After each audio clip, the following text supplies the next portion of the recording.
Hello, boys and girls. Today's Jersey Day, and you know me, I like my Wisconsin team, so this is a Badger hockey jersey.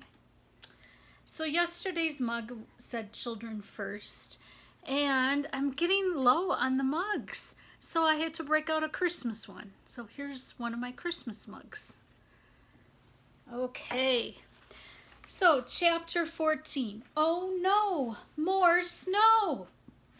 It was eerie to hear the bell ring for morning recess, lunch, and afternoon recess when there was no one at school except Og and me. Staring out at all the snow gave me a chill. The temperature was dropping inside as well. What was it that Aldo had said about turning down the heat at night to save money? I felt even chillier as I realized there was no one around to turn the heat up again.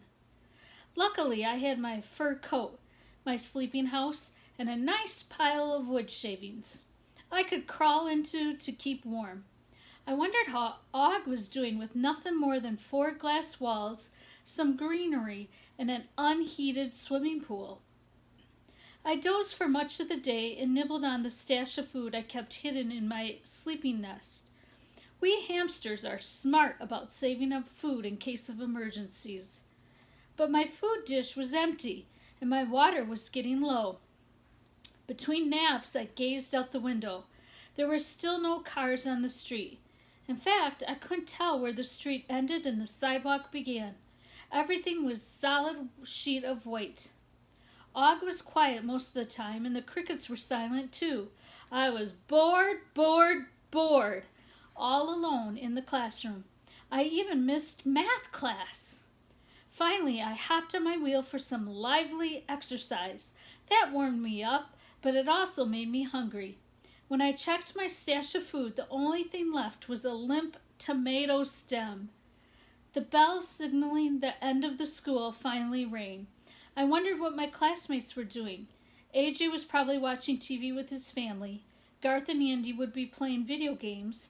I figured Miranda was cuddling up with Clem. Didn't his bad breath bother her? Saeed was no doubt helping her mom care for her younger brother, and Mrs. Brisbane was probably bustling around her warm, toasty kitchen while Mr. Brisbane built a birdhouse. They were all warm and cozy, and all well fed. They were definitely not worrying about me or Og. I wasn't helping myself by thinking of these things. I decided to work on my poem. What rhymes with gloom? Doom!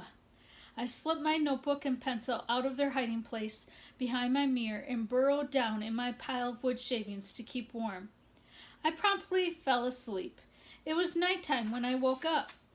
Hey, Og, do you think Aldo will come tonight? I asked my neighbor. Og didn't answer. Aldo didn't come. The snow kept falling. Around midnight, I heard a funny, whirring sound and looked out the window. A huge machine, was bigger than a car, crept down the street like a giant yellow snail, with an orange light spinning around on top. It rolled along slowly and then disappeared. 3 hours later, it returned from the opposite direction and disappeared again. Did you see that, Og? I squeaked loudly. He was definitely ignoring me, and I didn't blame him. I'd said terrible things to him, things he probably understood. Guilt made me feel even colder. Og, I didn't mean it when I said I didn't care if you were my friend. I called out from my cage. I'll forgive you for splashing me if you'll forgive me for saying those things, okay? Boing! I think he meant okay, but there was something odd about the way Og sounded. Maybe he was hungry like me. Then I recalled that he didn't need to eat as often as I do. Frogs have all the luck.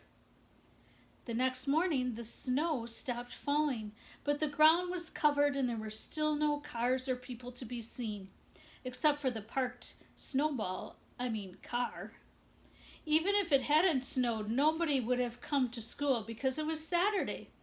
1 week ago, I was starring in Magic Mitch's show. Now I was alone, almost, cold, cold, cold, hungry and forgotten. All my life some human had brought me food and water and cleaned my cage. I've been well cared for. I never had to fend for myself. But I was smart and a capable hamster. It was time for me to take care of myself like my wild hamster ancestors, the ones who lived in the forest with piles of leaves and pine cones, and all the fruits and nuts they could collect. Hunger must have clouded my brain because it hadn't occurred to me until the moment that my hamster food was right on the table. Yummy things like hay, mealworms, grains, and vitamin drops. All I had to do was help myself. I opened the lock that doesn't lock and stumbled out of my cage. "Og, are you okay?" I called out. "Boing," he replied weakly. It had been a while since he'd eaten too, and I remembered Mrs. Brisbane talking about how important it was for frogs to have fresh water. "I'm going to get some food," I explained. "Maybe I can find some mealworms for you. I don't think I can get in the cricket cabinet." Lucky for the crickets. Boing! Og sounded even weaker this time, and he didn't look as green as usual. For a frog, that's not good.